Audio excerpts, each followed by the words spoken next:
really thought of ourselves as cruisers, and we never really thought we would ever be making this video.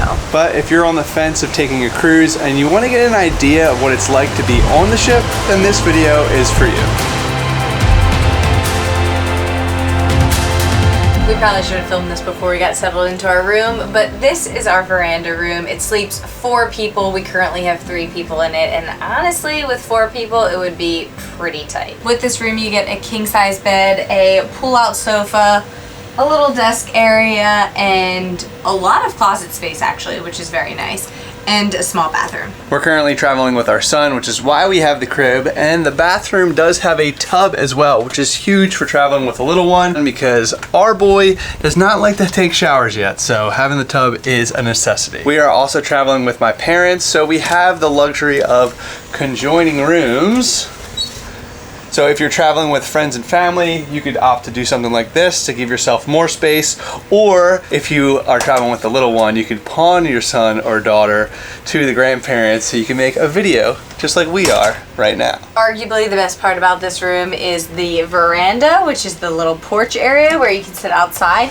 Really can't beat the views though. And in the morning, it's really nice to just have your coffee out here or read a book, or if Wyatt's napping, it's just nice to sit out here. It's really cool because having the conjoining rooms, you could also have the conjoining deck space, which is a really good feature for this cruise ship. We're so stoked about it. As first-time cruisers, our friends and family recommended that we get the veranda, the balcony room, and we're so happy that we did. Other people say they don't really spend too much time out there, but we are literally out there every morning, so it's just nice to separate yourself from the room and just get a little fresh view outside, especially at Port 2 when you're coming to the dock and looking at the destination.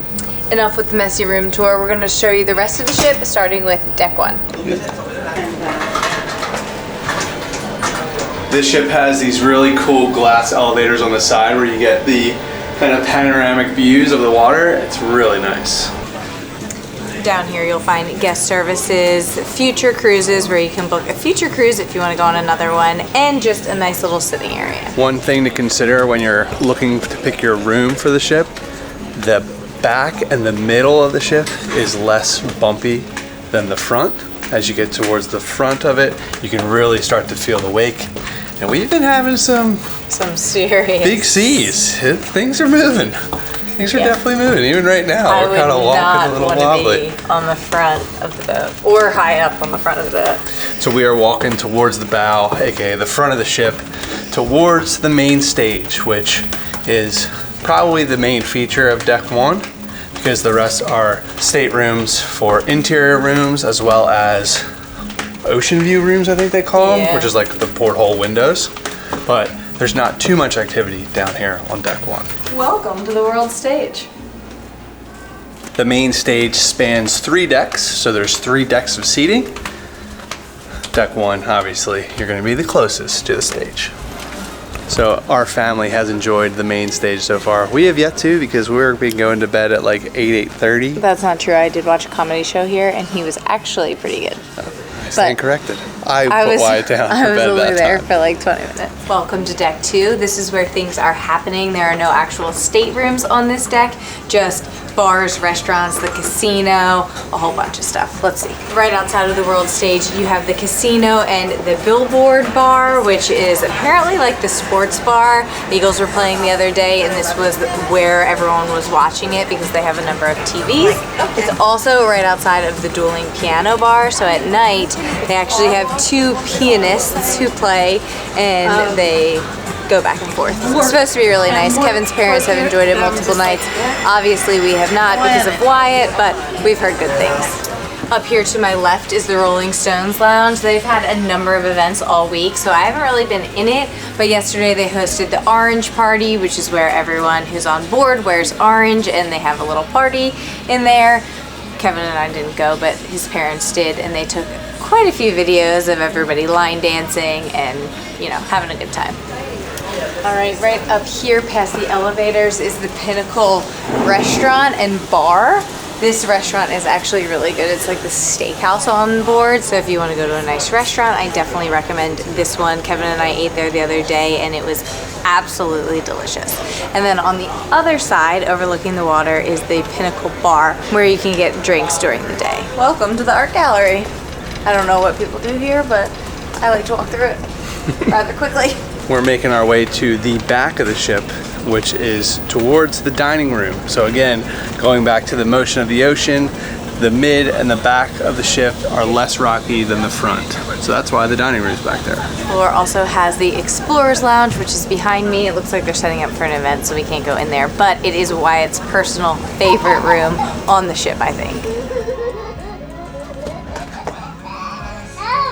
Before you make it to the dining room, there is the portrait studio session. So if you want to get some professional photos while on board, this is the spot you go. And finally, there is the dining room, which has reservation seating every night on the third deck, but on this deck it has open seating. So you can go in whenever you'd like and you'll get seated and you can have a nicer meal than the buffet meal offered all the way upstairs, which we'll show you in a minute.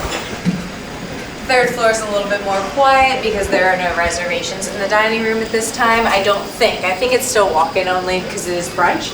But up here is where you go for your reserved dining seat. It's a little bit more quiet, a little less hustle and bustle at night, just because everyone who is eating in there already knows where their table is and everything's all set to go. There are 2 reservation time slots, early and late dining. We have the early one at 5 o'clock. Because we go to bed at 8:30 every single night. We also do have a 15-minute window, so you don't have to be there exactly at 5 o'clock. You have between 5 and 5:15 to actually make it to your table. If you're not there in that designated time spot, they will use your table potentially for an open seating guest, but you do have, you know, a little bit of room. You don't have to be there exactly at 5 on the dot. You're also not penalized if you miss your reservation, so when you're booking your cruise, just pick a reservation so you have that time slot if you're available to go eat. The third deck is also home to the track, for lack of a better term. So 3 laps around the outside of the deck, right outside of these doors, is 1 mile. So if you're not interested in going to the gym but you still want to work out, this is a good place where you can get your walking in and you can also take in the views. Open sesame. This is also where you go for the muster stations, so you can figure out where your life raft is if, God forbid, there were ever any reason to have to evacuate the boat, which hopefully there will never ever be a reason that you have to evacuate your boat. Here in the middle of deck 3 is actually a really fun area. They take your picture every time you deboard and then get back on, or if you go to a fancy dinner or all that kind of stuff, and they display them all here. So you get to see your pictures throughout the week, all within this space. Yesterday we were in Grand Turk, so we haven't seen these pictures yet. But here we are. Oh, I wonder if your parents got in one. Now we are coming up to the midship on deck 3, which leads you into Ocean Bar, which is a large bar that, honestly, when we got on the ship, it was popping. There were so many people right here. And this is probably one of the larger bars on the ship that's just a bar. This bar also overlooks the atrium and the Pinnacle Grill, which is on the 1st and 2nd floor. So you kind of feel like you're not just, you know, in like a little bar. It feels kind of open and grand in here. So right past the midship area, as you pass the elevators, you're getting into the front of the ship where all of the good shopping is. We just learned why jewelry shopping is so popular on board cruise ships. It turns out Holland America actually has a manufacturer in New York City who delivers all of their jewelry directly to the ships, cutting out all of those middlemen, making it more cost efficient for us to buy it on board. And since we're in international waters, we don't have to pay taxes, not even when we port. So you get your jewelry at a better cost. And on top of everything else, you don't have to be dressed up. You can wear your pajamas, you can drink, you can do whatever you want while you're experiencing your shopping. They have watches, gemstones. They even sell high-end jewelry like diamonds and expensive gemstones like emeralds and sapphires and things along that nature. Look at this skating rink with a pond in the middle. Is this what you want? I mean, I do like sapphires. Push present. Once you pass the shopping on the 3rd floor, you can find the library and a number of different conference rooms in case you're on board for a meeting or things like that. I think I did see some folks playing bridge in here, so there might be maybe table games or card games going on in these rooms as well. There's a itinerary in the Holland America Navigator app, which is actually very useful and gives you your daily plans. You could use that to see what activities and events are going on in the different lounges or rooms on board. Right past the library and the conference rooms is the main stage, the top level. There are 3 levels to the main stage, so it's on the 1st floor, 2nd floor, and then it ends on the 3rd floor. Decks 4, 5, and 6 we are going to skip because they're all just staterooms for guests. They're the veranda rooms, and the 4th floor has the actual lifeboats, so those don't have veranda rooms, they just have smaller windows. So for the purpose of this video, we are going to skip those 3 floors and we are headed to floor 7. So decks 7 and 8 have the suites on them, and on the 7th floor there is the Neptune Lounge, which we believe is only for suite owners, renters, guests, but we're gonna go check it out and see if we can get in.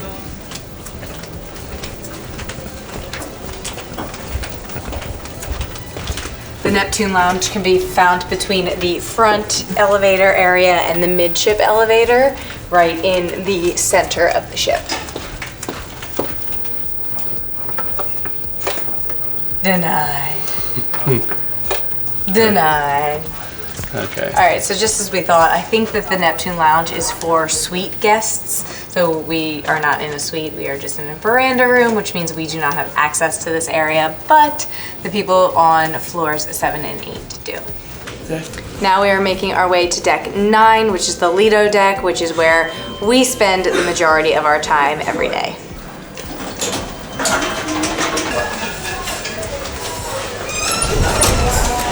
So deck 9 has the buffet, which is the Lido restaurant, where you have breakfast usually. They do offer lunch, and they have dinner as well, in addition to the dining room downstairs. On both ends of the ship, there is also a pool. So the front has the Lido pool, which is also the kids pool, which we'll show you first. Welcome to the Lido pool. This is the kids pool, and it is also where you can find the dive-in restaurant, which is where you can order hot dogs, hamburgers, chicken sandwiches, things like that. There's also a bar at each of the pools where you can get drinks, or if you're sitting at a chair next to the pool, you can get chair service from one of the waiters who walk around. On the very front of the 9th deck, after the pool, is the fitness center and the spa. Fitness center is actually well equipped, but it's in the very, very front of the ship, so it makes working out very difficult if you ask me. And there's also a really nice sauna here. On the other side of the 9th floor is the spa, where you can get hair services, massage, acupuncture, you name it. They pretty much offer anything on board. For the Lido pool in the front of deck 9, you need to get here super early because there's limited seating and it fills up really fast. There's also ping pong tables up here, and then at night they host events here. Like one night is carnival night where you can play carnival games. Your typical carnival games, and they have like a raffle for prizes and stuff. So they do their best to really give you some entertainment and pretty much have each space like a multi-purpose. We'll start with the Lido restaurant and work our way to the back of the ship. So this is also, in addition to being the Lido restaurant during the day, it becomes the Camelletto restaurant at night, which is like their high-end fine dining Italian restaurant. So like I said before, if you're looking for a fine dining experience, I do recommend the Pinnacle Grill downstairs, but if you want Italian, this is where you'll be eating. In here you can kind of find anything from sushi to Italian to sandwiches to salads, or even like desserts, ice cream, cookies, things upon that nature. Cookie for the road. The breakfast buffet is really good as well. They have omelets, crepes, waffles, pancakes, you name it. Eggs Benedict, they have it all. So you can't really go wrong coming up here for breakfast every day. The food on Holland America is really, really good. On the back of the boat, you will find the Seaview pool, which is actually the adults-only pool. And it just has a million seats around it and so many tables. So this is a nice, calm place to sit. if you're looking for a place to sit by the pool. The front gets a little bit more rowdy and a little bit more noisy during the day. This is a little bit more laid back. There's also a bar right here where you can order your drinks, and there's a New York pizza station, which Kevin's dad has particularly been loving. At this restaurant, you can actually pick up slices to go, or you can actually order yourself a full personal pan pizza, whatever you prefer. The pizza slices to go, though, are usually only plain and pepperoni, so if you want something special, I recommend ordering it personally. Right above the back pool is the stairs to go up to the 10th floor, which has additional seating and is also home to the pickleball courts and the basketball courts.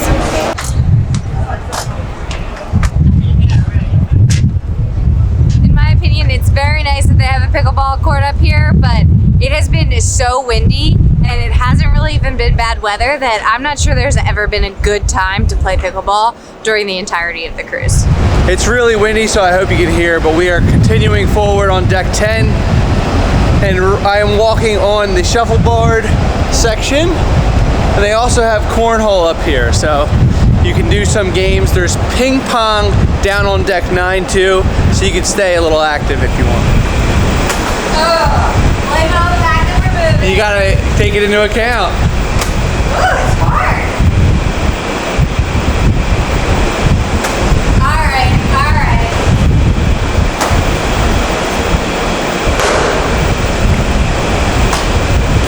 Winner, winner, chicken dinner. Tough loss. Tough law. Personally, I really enjoy walking up on the decks here because the views are just absolutely incredible. And something about just, you know, looking out and only seeing water is just so soothing. So deck 10 is kind of like the kids area. It is home to the Hang 10 Lounge, which is like the kids club for older kids, and then it has the kids club for the toddlers and the younger kids. And then it even has the High Score Lounge, which is like the arcade for the kids. Right outside the kids club, you can find the balconies overlooking the Lido pool, which is kind of like the kid family pool. You can tell how much the ship is rocking based on the water movement in the pool. Right now, it's basically like a wave pool and it's going nuts. The rest of deck 10 is just suites, but up above them is deck 11, where you can find the Crow's Nest, which is the coffee shop. And the excursion area, and where they have all the fun games that I can beat Kevin in.